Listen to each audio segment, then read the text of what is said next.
Hebreus 11, de 8 a 19. Vamos deixar nossas Bíblias abertas nessa passagem, nós faremos a leitura à medida que a exposição prossegue. Meus irmãos, um dos maiores desafios para a fé é a demora em vermos o cumprimento daquilo que Deus nos prometeu. O crente, o nome já está dizendo, é alguém que crê. E ele crê em promessas, ele crê na palavra que lhe foi dada por Deus, mediante Jesus, e que se encontra aqui nas Escrituras. Na Bíblia, Deus faz uma série de promessas àquele que crê. Deus promete perdão, Deus promete nos receber como seus filhos, Deus promete nos dar o Espírito Santo, Deus promete nos abençoar, Ele promete a vida eterna, Ele promete a ressurreição dos mortos, Ele promete que um dia Jesus Cristo vai voltar e que esse mundo será transformado, Ele promete que a história vai ter um final feliz e que Ele vai triunfar ao final, Ele promete que nós moraremos no novo céu e na nova terra onde habita a justiça, promessas, promessas, promessas. O crente é alguém que acredita nisso e vive por isso, mesmo que estas coisas ainda não aconteceram na sua vida, ou pelo menos algumas delas.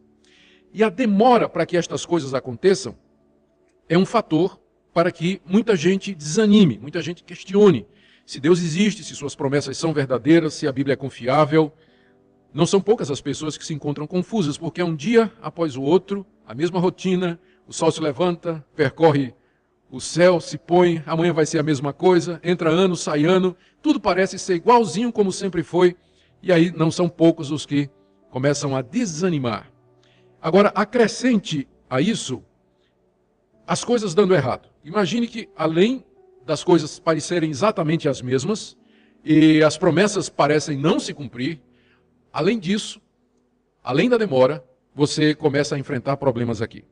As coisas dão errado, você tem inimigos, as pessoas não lhe compreendem, você fica doente, você perde seu emprego, dificuldade financeira. Então, as pessoas ficam de fato muito abaladas na sua fé, vivendo num mundo como o nosso, que parece ser governado pelo acaso, onde as coisas parecem acontecer sem uma razão, onde não há um sinal visível de Deus ou do cumprimento de algumas de suas promessas, onde há conflito, confrontação e assim por diante. A carta aos Hebreus foi escrita para um grupo de cristãos que estava passando por esse momento de desânimo. Eles eram judeus que tinham crido na mensagem do Evangelho, que tinham recebido Jesus como Senhor e Salvador e estavam enfrentando a oposição de outros judeus, judeus estes incrédulos, que os perseguiam, caluniavam, denunciavam e, quando possível, maltratavam, torturavam e provavelmente há casos inclusive de morte. E esses judeus que tinham crido em Jesus estavam começando a pensar se eles não tinham tomado a decisão errada em largar a sua antiga religião, o judaísmo, onde eles estavam confortáveis, e ter acreditado nesse Jesus que era pregado por pessoas como Paulo, Pedro e tantos outros. Porque se Jesus de fato é o Salvador, por que é que eles estavam sofrendo tanto? Deus não deveria ter ficado alegre porque eles acreditaram em Jesus? E Deus então não deveria ter tornado a vida deles mais fácil e uma vida mais feliz? Por que é que depois que eles creram em Jesus, as coisas ficaram piores? E as promessas que foram feitas de que em nome de Jesus eles herdariam o reino de Deus, que um dia Cristo voltaria para ser Senhor e Rei desse mundo, a demora dessas promessas, como fica tudo isso? O autor dessa carta aos Hebreus, que nós não sabemos quem é, resolveu escrever-lhes exatamente para confirmá-los na fé, para evitar que eles voltassem atrás, para encorajá-los a perseverar. E ele faz isso de diversas formas. A maneira predileta dele é fazer uma comparação entre Jesus, o Evangelho, o sacrifício de Cristo, a mediação de Cristo, com a antiga religião do judaísmo, de onde aqueles crentes tinham chegado. E o argumento é mais ou menos assim: se vocês voltarem atrás, se vocês desanimarem de permanecer na fé em Cristo Jesus, para onde vocês vão? Vocês estão largando o completo, o perfeito, o superior, para voltar atrás, para retroceder. Então não há vantagem nenhuma. E aqui no capítulo 11, ele gasta 10 capítulos explicando isso. E quando ele chega no capítulo 11, ele começa agora a mostrar o que é a fé. A fé não é uma coisa mágica que faz com que tudo de bom que Deus prometeu aconteça na nossa vida quando a gente quer.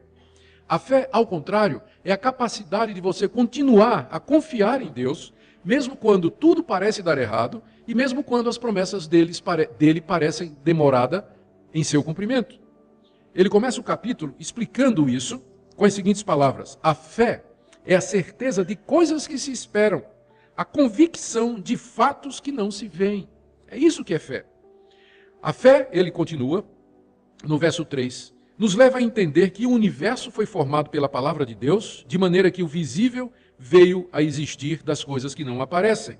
E no verso 6 ele diz: sem fé é impossível agradar a Deus, porque é necessário que aquele que se aproxima de Deus creia que ele existe e que se torna galardoador, ou seja, recompensador daqueles que o buscam. Fé, portanto, é a certeza de coisas que são ainda futuras e invisíveis, que elas existem e que elas acontecerão, porque Deus as criou, Deus as prometeu e Deus no tempo certo haverá de fazê-las. A questão não é a fé, mas o Deus que prometeu estas coisas. O Deus que não pode mentir, o Deus que é todo-poderoso, o Deus que é capaz de cumprir tudo aquilo que prometeu. Depois de explicar o que é a fé, ele começa a dar exemplos do Antigo Testamento para ilustrar o que ele está dizendo, para que fique claro para aquelas pessoas, porque todos nós aprendemos mais quando exemplos são colocados diante de nós. E ele cita o exemplo de Abel, de Enoque e de Noé, aí do verso 4 até o verso 7, e de como eles são exemplos de fé para nós. Eles confiaram em Deus e eles viveram na expectativa das promessas de Deus aqui nesse mundo, mesmo quando tudo parecia dar errado.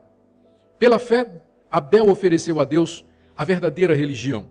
Ele ofereceu a Deus os verdadeiros sacrifícios que Deus desejava. Pela fé, Enoque, no meio de uma geração ímpia, agradou a Deus e andou com Deus, porque viu aquele que é invisível. Pela fé, Noé preparou uma arca durante 120 anos, porque ele creu que Deus haveria de mandar um dilúvio sobre a raça humana, que de fato aconteceu. E agora o nosso autor cita o exemplo dos patriarcas, Abraão, Isaque, Jacó e José, do verso 8 até o verso 22.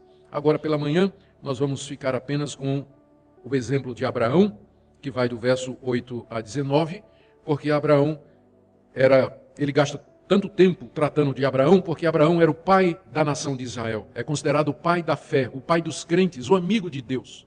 Então ele sabe que os seus leitores conhecem a história do patriarca Abraão, por isso ele se concentra aqui na figura de Abraão. Vamos ler então. Pela fé, Abraão, quando chamado, obedeceu a fim de ir para um lugar que devia receber por herança e partiu sem saber para onde ia. Pela fé, peregrinou na terra da promessa como em terra alheia, habitando em tendas com Isaque e Jacó, herdeiros com ele da mesma promessa, porque aguardava a cidade que tem fundamentos, da qual Deus é o arquiteto e edificador. Pela fé também a própria Sara recebeu poder para ser mãe, não obstante o avançado de sua idade, pois teve por fiel aquele que lhe havia feito a promessa. Por isso também de Abraão, aliás já amortecido, envelhecido, saiu uma posteridade tão numerosa como as estrelas do céu, e inumerável como a areia que está na praia do mar. Todos estes morreram na fé, ou pela fé, sem ter obtido as promessas, vendo-as, porém, de longe, saudando-as e confessando que eram estrangeiros e peregrinos sobre a terra. Porque os que falam desse modo manifestam estar procurando uma pátria, e se na verdade se lembrassem daquela de onde saíram, teriam oportunidade de voltar. Mas agora aspiram a uma pátria superior, isto é, celestial. Por isso Deus não se envergonha deles, de ser chamado Deus deles, porquanto lhes preparou uma cidade. Pela fé, Abraão, quando posto à prova, ofereceu Isaque. Estava mesmo para sacrificar o seu unigênito, aquele que acolheu alegremente as promessas. A quem se tinha dito, em Isaque será chamada a tua descendência. Porque considerou que Deus era poderoso até para ressuscitá-lo dentre os mortos, de onde também figuradamente o recobrou.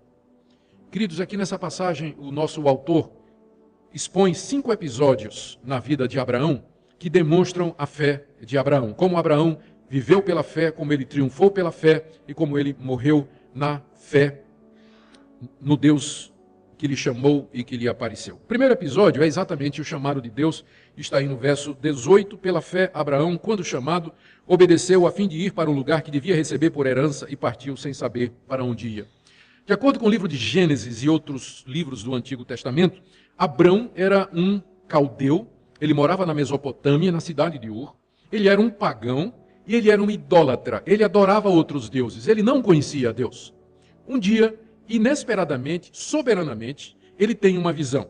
Deus lhe aparece. Esse Deus que ele não conhecia antes, porque a Bíblia diz que Abraão era adorador de outros deuses e ele vivia no meio de um povo pagão. Uma interpretação muito antiga do nome de Abraão, que eu não concordo com ela, mas não deixa de ser interessante, é que em hebraico, Abrão significa pai das elevado, pai elevado.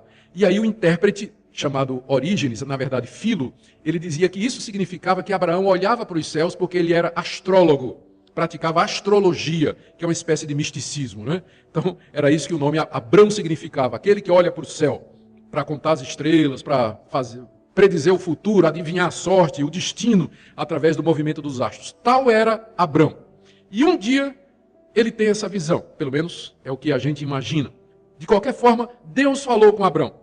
E Deus disse a Abrão o seguinte, está lá em Gênesis 12, sai da tua terra, sai daqui da cidade de Ur, da tua parentela, porque seus amigos, seus parentes estavam todos ali, e vai para uma terra que eu te mostrarei. E Deus então lhe faz várias promessas. Abrão tinha 75 anos, e isso aconteceu há cerca de 4.000 anos atrás. Deus então lhe faz as seguintes promessas. Eu vou lhe dar uma terra, eu vou lhe dar descendentes, você vai ter filhos, você vai ter muitos descendentes e filhos. Naquela época, Abrão não tinha filhos e a sua mulher, Sara, era estéril. Ele tinha 75, Sara devia ter um pouco menos do que isso. Deus prometeu ainda que ele seria muito abençoado, que seu nome seria grande e que dos filhos que sairiam de Abrão, viria um em quem todas as nações da terra seriam abençoadas.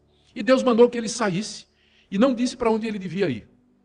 Não disse. Sai da tua terra e da tua parentela. Abraão não pôde nem dizer assim para os parentes, olha, eu estou indo viajar para a cidade tal, né? Ele dizia, eu estou simplesmente indo. Eu não sei para onde eu estou indo, eu sei que eu estou indo. Eu sei que eu estou indo. E ele partiu sem saber para onde ia, e nisso consistiu a sua fé. Que ele obedeceu a Deus, mesmo sem ter todas as respostas e sem saber todos os detalhes. Mas ele creu que aquele Deus que lhe apareceu era o Criador de todas as coisas, era o Deus verdadeiro e que ele não pode mentir e que ele não podia falhar. Abraão não tinha todas as respostas, ele não tinha os detalhes, mas ele conheceu a Deus e ele confiou em Deus. E uma vez que a gente conhece a Deus e confia em Deus, os detalhes se encaixam depois. As respostas vêm depois. Mas o ponto aqui que o nosso autor quer mostrar é que fé é você obedecer a Deus. Sai, Abraão. É você obedecer a Deus. Não porque você sabe para onde você vai, mas porque você confia naquele que vai te levar lá. É isso que é fé. O segundo episódio da vida de Abraão é o tempo que ele passou peregrinando naquela terra. Está aí nos versos 9 e 10. Pela fé, peregrinou na terra da promessa como em terra alheia, habitando em tendas com Isaque e Jacó, herdeiros com ele da mesma promessa, porque aguardava a cidade que tem fundamentos, da qual Deus é o arquiteto e fundador. O Antigo Testamento nos diz que depois de vários anos, finalmente Abraão chega na terra de Canaã, que é a terra que Deus prometeu. Só que quando Abraão chega na terra, ela já está ocupada. Não era um jardim sem ninguém morando, esperando para Abraão tomar posse. Mas a terra já tinha dono. E lá moravam 7 nações. Heteus, Jebuseus, Amorreus, Filisteus. A lista é grande. E Abraão chega naquela terra e Deus diz, é essa terra que eu vou te dar. Mas Senhor, ela já tem dono. O dono de tudo sou eu. Fui eu que criei todas as coisas. Eu vou te dar essa terra. Essa é a terra. Mora aqui. E Abraão, durante anos a fio, sem possuir um palmo de terra ali, com exceção de uma caverna que ele comprou para sepultar sua mulher, ele morou em tendas. Em tendas. É uma figura do peregrino. O peregrino não tem uma cidade, ele não tem uma casa, ele mora em tendas. Ele passa um tempo no lugar, levanta a sua tenda, desarma a barraca, põe as coisas em cima dos camelos e dos cavalos e vai, anda, acha outro lugar, desembrulha tudo, arma a tenda, passa ali um tempo. Abraão morou em tendas, de lugar em lugar, ali na terra que Deus disse, essa terra será tua. Ele morou em tendas, sabendo que era o dono daquilo ali, ele e os seus descendentes. E em que consistiu a fé de Abraão? Exatamente isso. Que ele confiou que Deus haveria de lhe dar aquela terra.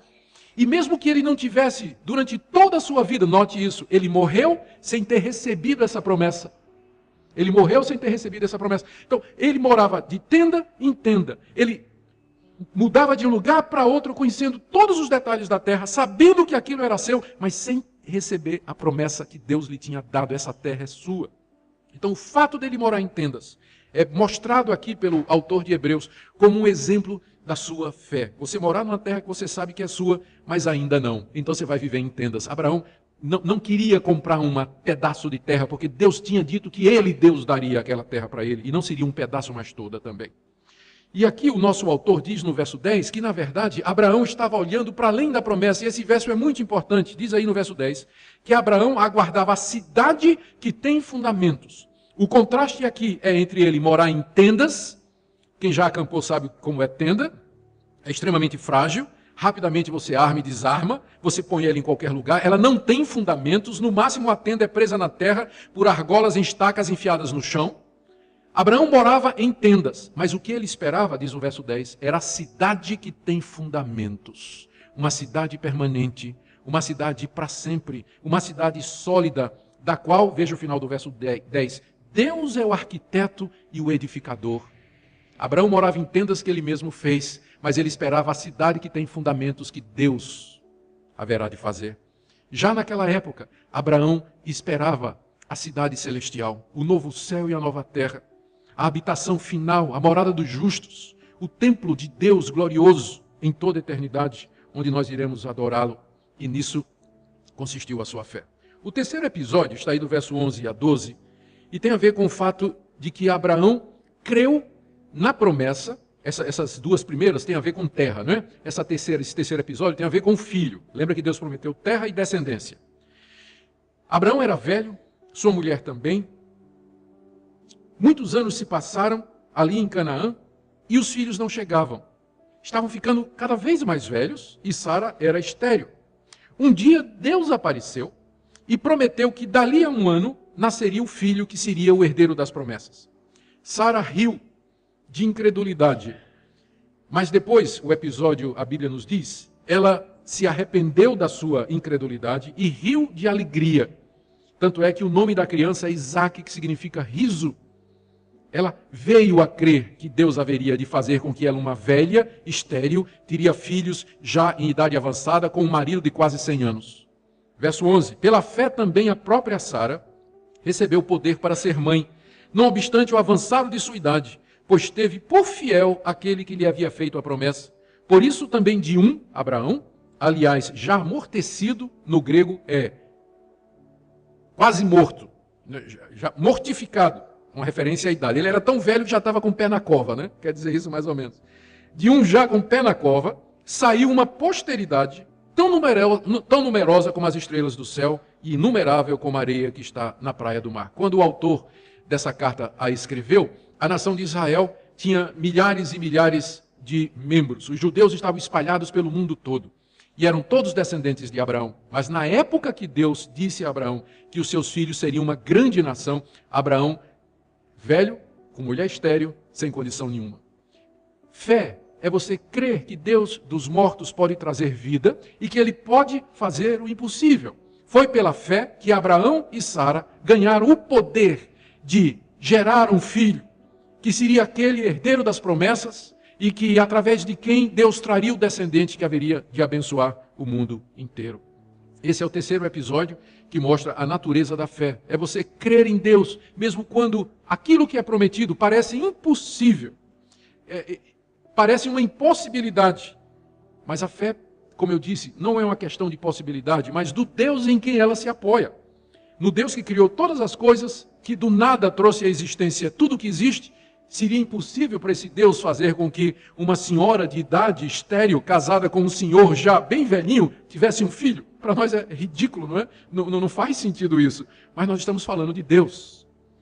Aquele que do nada criou todas as coisas. A fé permanece firme, mesmo diante daquilo que, humanamente falando, parece impossível. O quarto episódio, que fala da fé de Abraão, é, na verdade, uma digressão, é uma explanação que o nosso autor faz, não só da fé de Abraão, mas também de Sara, de Isaque e de Jacó, que deram testemunho dessas promessas aos pagãos ali que moravam em Canaã. Versos 13 a 16, o nosso autor diz assim: todos estes, Abraão, Isaque, Jacó, Sara, que ele tinha mencionado antes, todos estes morreram na fé, morreram crendo, sem ter obtido a promessa. Qual é a diferença deles para Noé? Noé aguardou 120 anos, mas ele viu a promessa. Ele viu o dilúvio chegar e ele viu a salvação dele e de sua família. Abraão morreu sem ver a promessa se cumprir. Há uma diferença, né? E você esperar muito e ver, e você morrer sem ver. Todos estes, os patriarcas, morreram sem ver a promessa. Porque quando Abraão morreu, ele morreu aos 175 anos de idade, ele só viu Isaque e os seus 2 netos, Esaú e Jacó, que nasceram 15 anos antes dele morrer. Cadê a descendência numerosa? Cadê aquele que haveria de abençoar o mundo? Abraão morreu e não viu. Quando ele morreu, ele ainda não era dono de nada daquela terra. Nada. Mas ele morreu confiante, ele morreu na fé. Ele não desistiu, ele não voltou atrás. Ele naturalmente pensou: se Deus não cumprir essas promessas durante o tempo da minha vida, vai cumprir durante o tempo dos meus filhos, ou dos meus netos, ou dos meus descendentes. E de fato, passaria ainda alguns séculos antes que Deus cumprisse essa promessa da terra e de uma descendência numerosa. Verso 13: todos estes morreram na fé sem ter obtido a promessa. Qual foi a atitude deles? Verso 13: vendo-as, porém, de longe. É isso que a fé faz. Ela vê a promessa de longe. Não chegou, mas estou vendo. Está lá longe. Não chegou ainda, mas está ali. Eu estou vendo. Às vezes precisa de um telescópio, né? Um binóculo. Às vezes está mais perto. Mas de longe, estou vendo a promessa. E não só vendo, veja o texto, saudando as promessas. Ó Deus, louvado seja o teu nome. Saúde essas promessas, porque haverei de recebê-las. Elas são bem-vindas no tempo do Senhor, quando o Senhor quiser que elas se cumpram. E confessando, agora aqui, ó. E confessando a quem? Aos pagãos. Há vários episódios lá no livro de Gênesis em que Abraão, pelo menos há um, em que Abraão fala aos heteus, em que ele diz: eu sou peregrino aqui. E confessando que eram estrangeiros e peregrinos sobre a terra. A fé faz com que a gente se sinta assim, peregrino e estrangeiro. Esse não é o meu lar. Eu estou vendo pela fé o meu lar. Ele está longe. Eu saúdo e eu confesso que eu estou só de passagem por esse mundo. Apesar de que tem crentes que parece que quer morar aqui para sempre, né? Mas a verdadeira fé nos torna peregrinos. Estamos de passagem, aqui não é o nosso lar. As promessas estão longe ainda, mas elas haverão de cumprir-se, porque quem prometeu é fiel e ele não voltará atrás.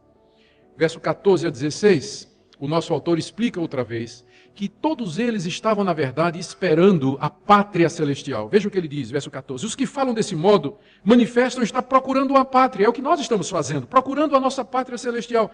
Se, na verdade, se lembrassem daquela de onde saíram, teriam oportunidade de voltar. Por que Abraão, Isaque e Jacó não voltaram lá para a Mesopotâmia, para Ur dos Caldeus? Porque Abraão tinha uma propriedade, tinha uma família. Por que não criam isso? Eles não voltaram atrás. Por que não voltaram para a terra deles? Estamos aqui, essa é a nossa terra, nós somos peregrinos, Deus vai cumprir a promessa, nós vamos aguardar, vamos morar em tenda, e Deus no tempo dele vai fazer aquilo que ele disse que faria. Quem fala assim, mostra que tem fé e que está esperando promessas, que estão procurando uma pátria. Verso 16, eles aspiram, na verdade, a uma pátria superior, celestial. Por isso Deus não se envergonha deles, de ser chamado seu Deus, porque eles preparou uma cidade. Como é que Deus é conhecido no Antigo Testamento? O Deus de Abraão, Isaque e Jacó. Deus não teve vergonha de dizer: eu sou o Deus de Abraão, de Isaque e Jacó, porque eles creram em mim.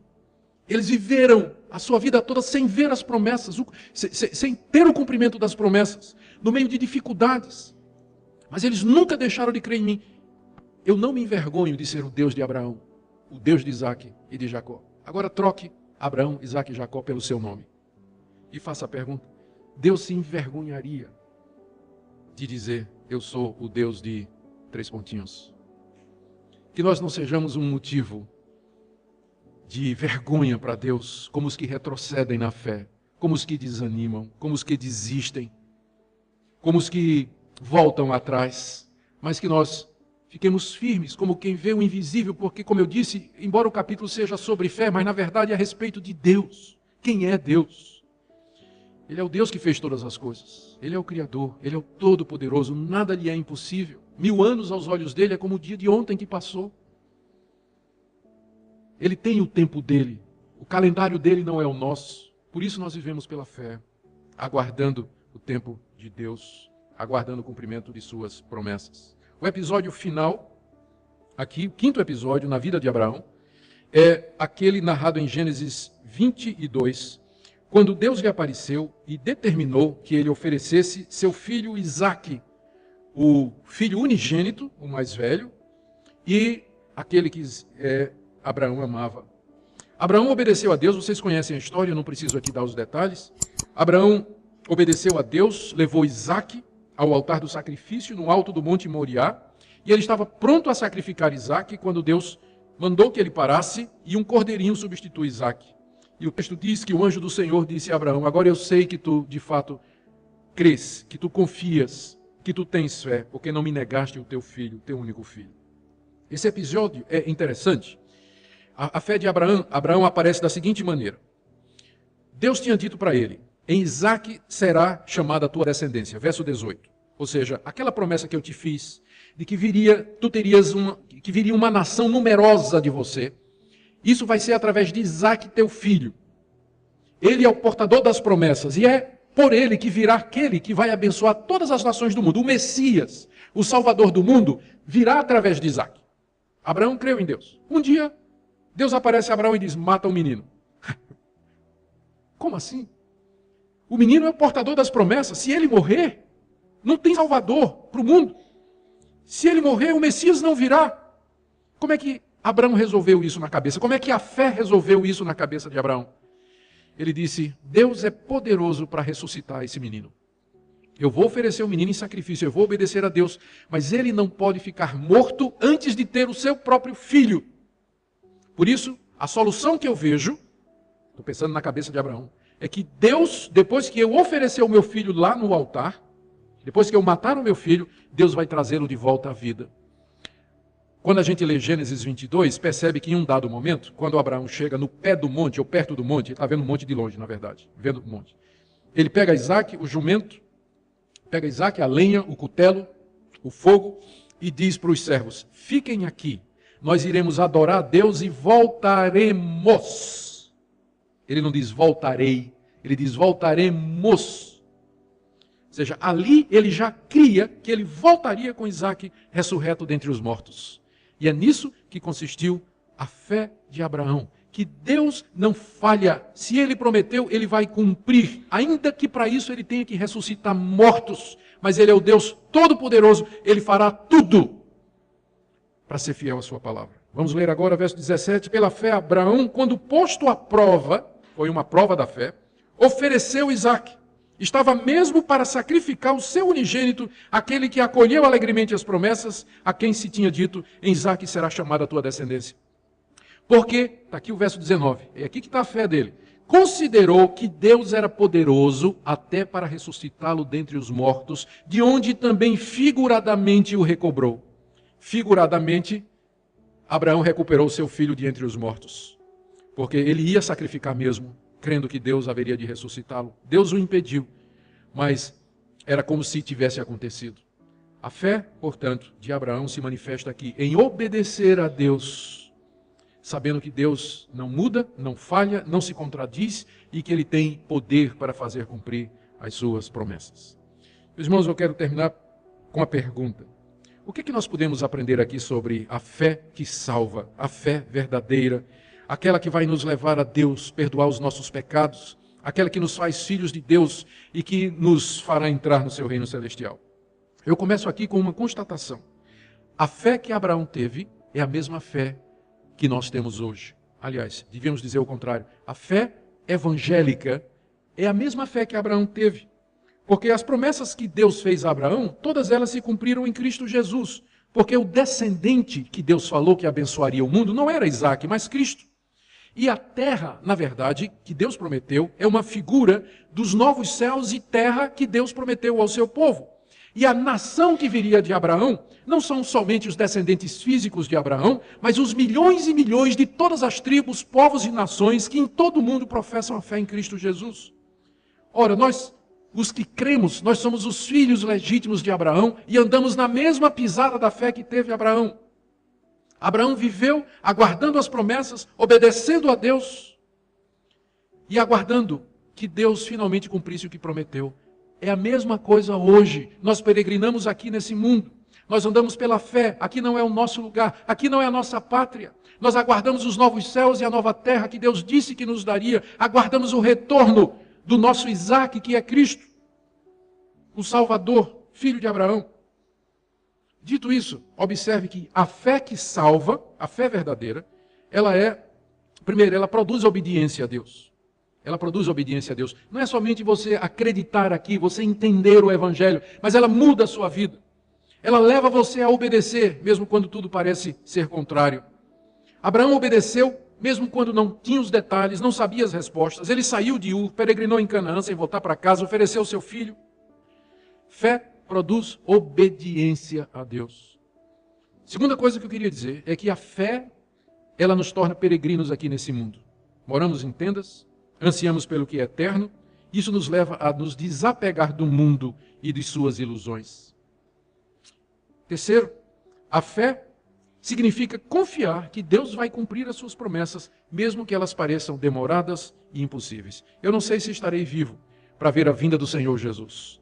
Eu não sei se... Alguns acham que a renúncia do Papa e um meteoro na Rússia já são, assim, sinais de que o fim do mundo é amanhã, né? Pode ser. Mas eu não sei se verei, durante o tempo da minha vida aqui, Cristo voltando nas nuvens para o encontro do seu povo. Morrerei nessa fé e nessa esperança, assim como Abraão também morreu sem ter visto as promessas. Ter fé significa que Deus haverá de cumprir as promessas, mas preste atenção, promessa aqui não é promessa individual do tipo que a gente ouve cantar aí em alguns corinhos, que Deus me fez algumas promessas do tipo assim, vou te dar um marido, vou te dar uma esposa, vou te dar prosperidade, vou te dar saúde. Não é dessas promessas particulares e individuais que a Bíblia está falando aqui, mas das grandes promessas que Deus fez, que são públicas e universais e sobre as quais Deus colocou a sua palavra e empenhou a sua reputação. Que ele perdoa todo aquele que tem fé em Jesus Cristo, que Ele dará a vida eterna a todo aquele que se arrepende dos seus pecados e recebe a Jesus como Salvador, que Ele dá o Espírito Santo para habitar em todo aquele que se arrepende e crê em Jesus, que Ele nos conforta e consola nas nossas tribulações, que um dia seu Filho vai voltar, que os mortos vão ressurgir, que o mundo será julgado e que eu serei absolvido e perdoado naquele dia e que eu vou herdar o mundo. Estas são as promessas públicas de Deus feitas na Bíblia e Ele vai cumpri-las. A pergunta é se você confia nele, se você crê nele. E eu quero terminar aqui com essa aplicação. Primeiro, aos que dizem que acreditam, mas não têm obras, mas não têm obediência. Muita gente diz que crê nestas coisas, mas eles vivem como se fossem morar aqui o resto da vida. A vida deles gira em torno de ganhar dinheiro, casar, ter filho, ter uma casa, ter um apartamento, ter conforto, e fazem planos e planos para morar aqui. E a vida espiritual, cadê? Tempo com Deus, leitura da Bíblia, meditação, reflexão nestas coisas, comunhão com os irmãos. Eles não parecem ser peregrinos. Na verdade, eles gostariam que o mundo durasse para sempre, para morar aqui. Eu não estou dizendo que é errado a gente ter essas coisas aqui no mundo. Eu estou dizendo que o coração de quem tem fé não está nessas coisas. O coração de quem tem fé está nas promessas de Deus. Onde está o seu tesouro, disse Jesus, ali estará também o seu coração. Entesourai para vós tesouros nos céus, disse Jesus, porque aqui eles passam. Nós buscamos uma pátria. Então, eu queria que você examinasse a sua vida e fizesse essa pergunta. De fato, eu me comporto aqui como um peregrino? Estou desapegado das coisas do mundo? Um bom teste é quando Deus tira alguma coisa que você gosta. Né? Um peregrino, ele não tem nada. Por isso, se ele ganha alguma coisa e perde... Mas você sabe se um crente tem espírito de peregrino quando Deus tira dele a saúde, tira dele uma propriedade, tira dele dinheiro. Aí você vê pela reação o quanto ele está apegado às coisas desse mundo. Pelo nível de ansiedade com que ele vive aqui. Mas a fé, de fato, nos torna peregrinos. Talvez haja alguém aqui que, no fundo do seu coração, esteja dizendo, eu creio, mas eu tenho muitas dúvidas, eu vacilo. Às vezes a incredulidade quer entrar no meu coração. Eu não conheço nenhum homem de Deus que tenha fé e que não tenha passado por momentos de dúvida. O próprio Abraão, se você ler a história de Abraão, em Gênesis de 12 a 25, você vai ver que teve momentos em que ele vacilou. Embora, no geral, a vida de Abraão foi uma vida de fé e confiança em Deus. A fé verdadeira, ela pode sofrer abalos. ela pode sofrer questionamentos, ela pode passar por momentos difíceis. Mas ela, se é verdadeira, ela vai sobrepujar, ela vai prevalecer, ela vai se firmar. E aqui, uma orientação prática. Paulo disse uma vez que a fé vem pelo ouvir a palavra de Deus. Você quer firmar a sua fé? Leia a Bíblia, leia as promessas, leia sobre Deus, tenha comunhão com Deus, chegue próximo dele, que quanto mais próximo você vive de Deus, mais a sua fé fica robusta. Agora você passa a semana toda, não lê a Bíblia, não tem comunhão com Deus, não reflete sobre as coisas de Deus, não escuta a palavra de Deus, passa a semana toda envolvido com estudo, com amigo, rede social, internet, e aí você depois reclama que não tem fé. A fé é como um músculo. Se você não exercita, ele atrofia. E você tem que exercitar. Todo dia. Academia da fé. Ler a Bíblia, orar, confiar em Deus, ficar firme, obedecer. Porque é assim que nós seremos como estes heróis da fé. Nós morreremos, talvez, sem ver as promessas, mas morreremos crendo. Morreremos confiantes de que Deus, no tempo dele, vai cumprir tudo o que prometeu. Amém? Senhor nosso Deus, fortalece a nossa fé. Ajuda-nos a confiar em Ti, pois vemos as promessas de longe. Nos ajuda a saudá-las e confessar que somos peregrinos aqui. Ajuda-nos a Te obedecer pela fé e aguardar aquele dia glorioso que Teu Filho descerá dos céus em poder e glória para julgar o mundo, receber o Teu povo e fazê-los herdar um novo céu e a nova terra, onde finalmente habitará a justiça. Abençoa os que estão aqui nessa manhã, que lutam para confiar mais. Fortalece-lhes a fé. Em nome de Jesus, o descendente de Abraão, em quem todas as promessas têm o amém. Em nome dele nós oramos. Amém.